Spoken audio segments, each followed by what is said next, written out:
Welcome back to The Witch and the Writer. We're doing a surprise episode because in the last episode we said we're not going to be doing another episode for a little while. But as time would have it, the rotation of the planet and all that kind of stuff, we've had a little bit more time here. And we've also had a couple of inquiries from viewers, listeners, and we thought maybe we'd respond to a couple of those and then talk about death. Change. Just a light-hearted topic. So we'll go into some of the inquiries first. Sure. And then we can go into that crossing Okay. from this realm to the next. So one of the inquiries that we had was, what if, because we've talked about intuition and communication, what if you have an intuition and your partner has an intuition and they're different? And the question was, then what do you do? Like, is one wrong? Is one right? And we've conversed about that, and we've come to the conclusion that both are correct. Both intuitions are correct. And as I dove deeper, and this is really important, if some of these questions that come up, it's important to reach out to us, because once we have dialogue, communication beyond a written text on something that is so valuable and important, we can get to a deeper meaning, a deeper shared meaning, one that the inquirer, is that the right word? The Sure. person that inquired it? Yeah. The inquirer didn't even realize. And so in most cases, both intuitions are honored, but we're coming from a different perspective, especially if, it's a man and a woman, because they're coming at it from the heart of the divine masculine versus the heart of the divine feminine in that respect. And that whole divine stuff we'll talk about later. So I'm going to play devil's advocate Please here do. a little bit. It would seem to me that intuition, pure intuition, comes from the same truth. Mm-hmm. So how can we have two different intuitive perspectives on? I already know the answer to this question, but I'm going to put it out there anyway. How do we reconcile that? How do we bring those two ideas together? Conversation, communication. Yeah. Let's take it a little bit deeper. I'm hearing you say, Okay. and then vice versa, right? And then to be open to a bigger dialogue, we quickly go into what I would call attitude. Yes. When that happens. What I would call a default attitude, because this is an attitude that we've practiced and honed for our entire relationship. And now it's easier to default to that attitude than it is for me to go through and say, okay, so your intuition tells you A, my intuition tells me Z, let's get to M somehow. Yes. Okay. Well, two things. One, I'm really impressed that you took the communicative route here. Not that you don't, but typically you're the one who's magic and I'm the one who's communicative, okay, in this little dyad we got going on. So I'm like, oh, that's really cool that you did that, because I really expected you to, and I'll ask you maybe to go to there anyway, but intuition to me is based off of some kind of impetus of truth. I'm trying to come up with an example for that. Well, let's take our trip on the way down here. Okay. We were coming out of Boise.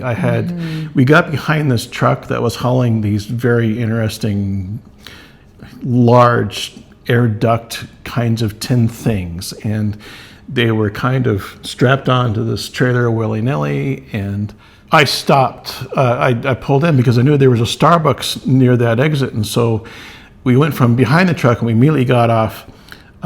Didn't find the Starbucks. It had closed. Doesn't matter. We got back on the freeway, and just a little farther down is this truck without his load. He lost the load onto the freeway, and we would have been right behind that. Now, to me, I'm thinking maybe more coincidence. But you bring it up. No, you acted on some kind of intuition, some kind of an idea or a feeling or something, that something was imminent. And so we got off and we got back on. You come back in with a different point of view that you think is okay. You're saying talking through it would go through and give us some reconciliation. So yes, that is a wonderful example, because I remember seeing it as, having a trucking company, and I was quite sure when we passed him the first time, right, that this driver knew what he was doing on this flatbed, this 18-wheeler on this flatbed with these giant ducks. And then for you to just pull off without saying anything, when we pulled back on and I saw him trying to cross traffic on this highway, and one of these had fallen off, I did immediately say, thank you for honoring your intuition. Right. Yeah. And then I wondered, was my intuition off? But this is where I'm talking about the divine feminine, divine masculine. And again, I don't want anybody to get caught up in those words and all of that. What I'm referring to is, for me, as the feminine, I was completely feeling safe with you as the masculine. You're driving. I'm aware of where we're going. I'm aware of what's going on, but I trust you to keep me safe, to keep us safe. And so when we couldn't find the Starbucks, and then we get back on and we see this, and I said that to you, thank you for honoring your intuition, whether you recognized it as an intuition or not. There was something that said, let's get off this highway, because we would have been right with him. Yeah, we would have been right there. Right with him. Yeah. And so that's a beautiful way of looking at it. We could have opened up more dialogue. I could have said something. Well, there wasn't time. No, but I could have said something like, I don't want to jump off here. Like, I don't feel this. Yeah. But I didn't. And I think the point that we want to make on this is, as you work in communication in relationships, and in relationships, that you be in the moment. You recognize that there's always room for growth. Yes. And tap into your own relationship with yourself. Like, I feel really confident in what our experience was, and don't doubt that.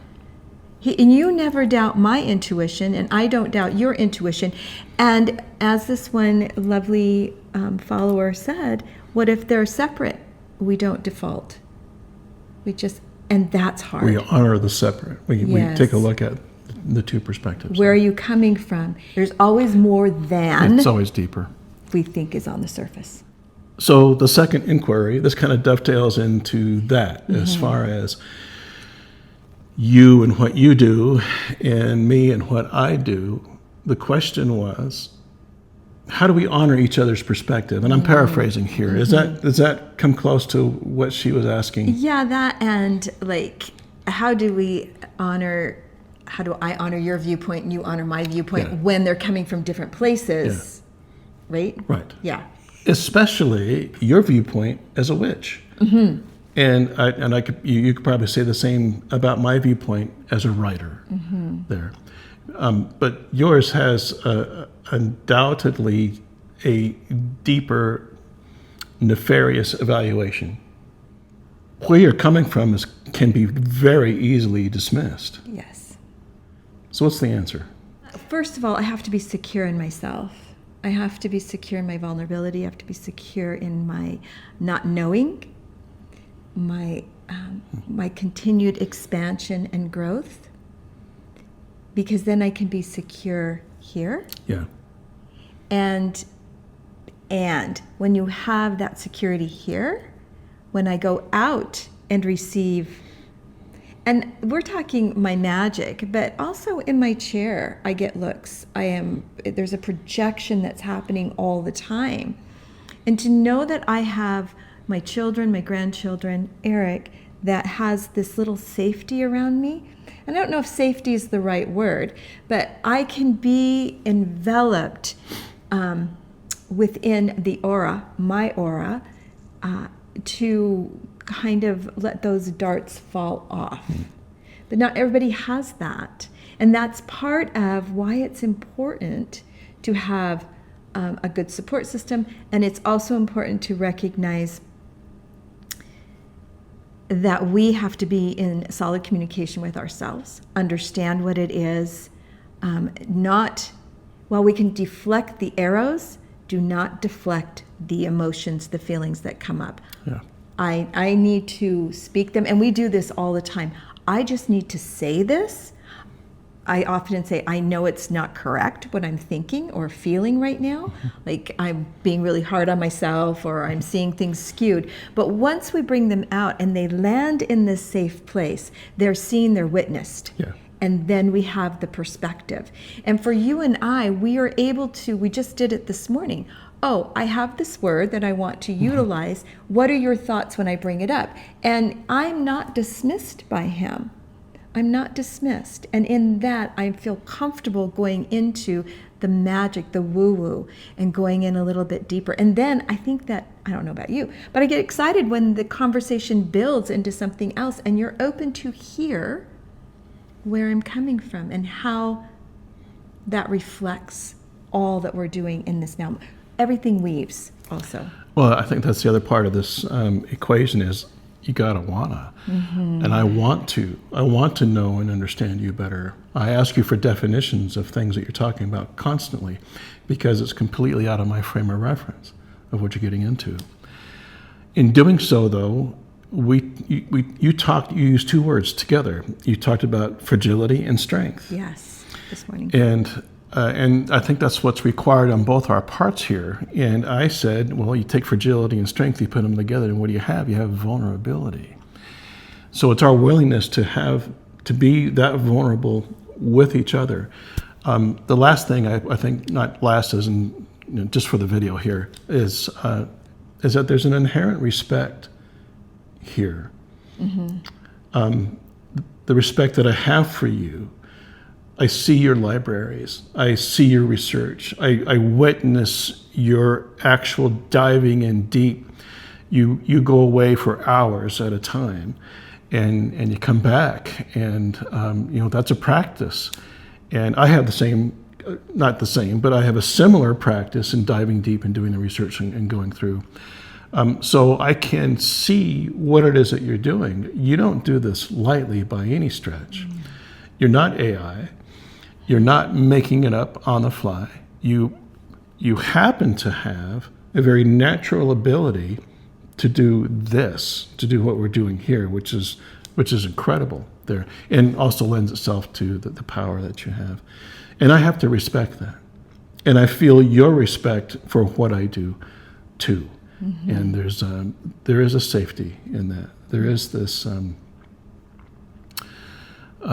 You have me. You are my bodyguard. In our coming down here, we already anticipated a very short turnaround for you, that you'd be on your way to Pennsylvania.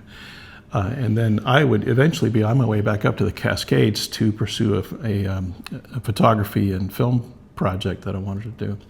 But we've had a couple of phone calls. The phone call for me was to go back to the university. And you got a phone call. I did. My mom, and I've known this, we've had, she's called often while we were up at the cabin, at the sanctuary, and there was a decline, a major decline. And so when I came in, it appeared that she would bounce back, because that was my mom. She would decline, and then she would bounce back. And I was to leave, not today, but last Wednesday, and that wasn't going to happen. There was an emergency, so I postponed, and she bounced back a little bit again. But Thursday, she took a major turn and was in transition. And by the time I left her Thursday afternoon, leaving the home that she's in, her apartment, I couldn't arouse her. She was already that far beyond. The first time my mom said, that morning, she said, "I don't want to get out of my pajamas." 65 years of life, I've never heard my mom say she wanted to spend the day in her pajamas. But by that afternoon, she wasn't responsive. I came home, I had a client, and then I got a call that said, yeah, she's probably in transition. They've put her in her bed. And I didn't want to interrupt that process.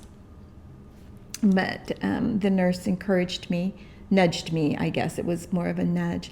And so I had the honor of sitting with my mom Thursday night and into the morning when she crossed. what an honor that is. And I have lost a spouse and my father and close friends. And this is really different, isn't it, having a mom, losing a mom. And we have been in conversation about this. I miss my mom a lot.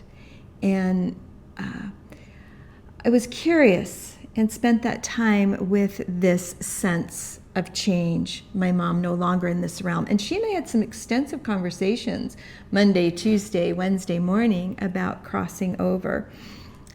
And what does that feel? I have a friend who said, it just feels weird, doesn't it? And I was curious about the weirdness of a mom crossing. And I believe it is because the first form of communication we have is with our moms. And while our mom is within the womb of her mom, the womb of our grandmother, the egg of who we are is within our mom. And I think that thread, that DNA, that genetic thread of communication is so incredibly potent and powerful. And as I transition through the loss of my mom, and I look back at friends who have lost their moms, knowing them from the point they lost their mom's crossing to where they are now, there is a maturity that happens because I believe that genetic thread isn't cut, isn't lost, isn't weakened, but that communication is strengthened from that crossing. Yeah. So a lot of change for us. Yeah. There is change, and that change is the constant, isn't it? Just a quick note, then Julia is heading to Pennsylvania in a couple of days. And with my new station here in southern Utah, I'm going to be staying here for a long time. And so that means you're going to be bouncing around the country on your own. I know. Which is not new to you by Right. any stretch, but the guardian in me wants to be with you.